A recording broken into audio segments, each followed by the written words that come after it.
How you doing? Hi, how are you? I am wonderfully blessed as always, and a big congrats on Catherine Called Birdy. It's funny and sweet and smart, and I love it. Good, Thank you. good. We like to hear that. Let's begin with you, Mr. Andrew.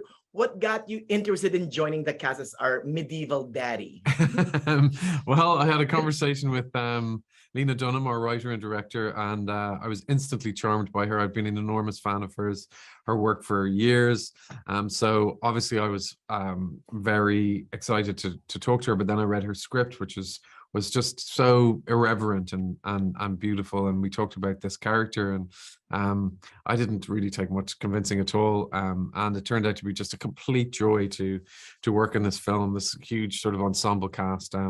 But at the center, it has this extraordinary performance from Bella Ramsey. And yeah, it's been a total joy from start to finish to join this sort of mad circus. Oh, and you, Mr. Joe, what got you interested in the character of Uncle George, describing the film as 28 years of age, mama's little brother, fought bravely in the Crusades, so that handsome? Similarly, I spoke to Lena about it, and she spoke about George in a way that I thought was very relatable in some ways. I feel like when you're that age, Birdie's age, keep looking at the word birdie every time I say birdie. She's not there, but anyway, Birdie's age. We all have those characters in our life who we kind of idealize and are perfect and are knights in shining armor. And I thought that was a really interesting relationship, how we will have these people, and then at some point there comes a kind of heartbreaking moment when we realize that actually they're kind of messy and human and just the same as anyone else. And I liked that kind of trajectory. Exactly. Now, Mr. Andrew, I love your character. He has this tender vulnerability underneath this complex masculinity. There's a scene with Birdie Bell when you were talking about cunning and strength, and that just won me over. That showcases your vulnerability. Do you agree with me on that? Yeah, I think it's really important that the character has vulnerability. I also think it's important that children can hurt their parents too. They can hurt their parents' feelings, particularly when you're a teenager. You can say things that you know are really going to hurt them. And I don't think that's often represented on screen, actually. A lot of the time we see it the other way around. We see parents being cruel to children or affecting children.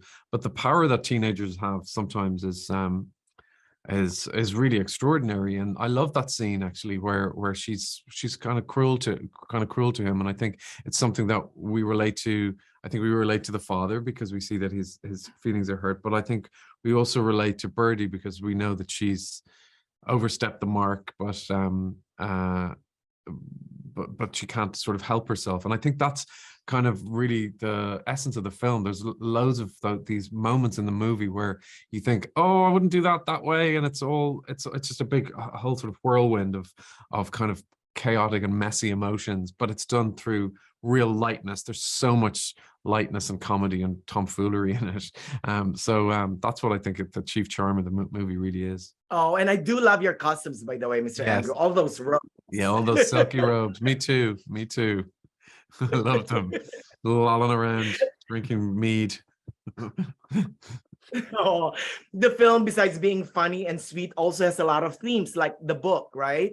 Identity, freedom, equality, familial responsibility, among others. What theme spoke to you the most, Mr. Joe? I think the idea of just being your own person and how you can't put someone in a box and put them in a cage, to speak literally about the title.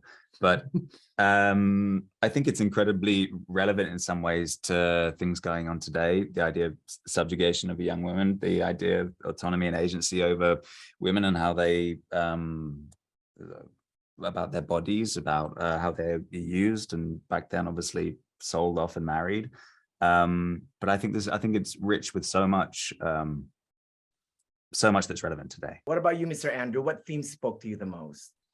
Yeah, exactly as Joe said. Just the idea that it's a film that's set in 1290, but there's a lot of things within humanity that remain absolutely the same. That what we want is to love and be loved, and It's a story about it. It's a sort of feminist story in one way, but it's also a great humanist story. I think we both feel very lucky as the male actors on the set playing male characters, that those characters are also treated with complexity and with vulnerability, and you see what their flaws are, and that they might be suffering too.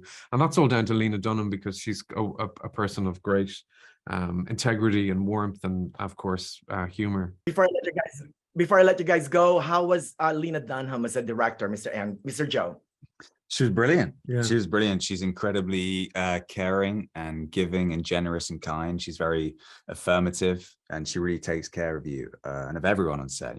Heads of department, crew, actors, whoever. She's there to make sure you're okay as much as anything, and to kind of get the best out of you that she can. And she's very, very fun. Oh, well, thank you so much. You guys, a big congrats on Catherine Called Birdy again. A sweet and smart coming of age story, and I love it. Thank you so much.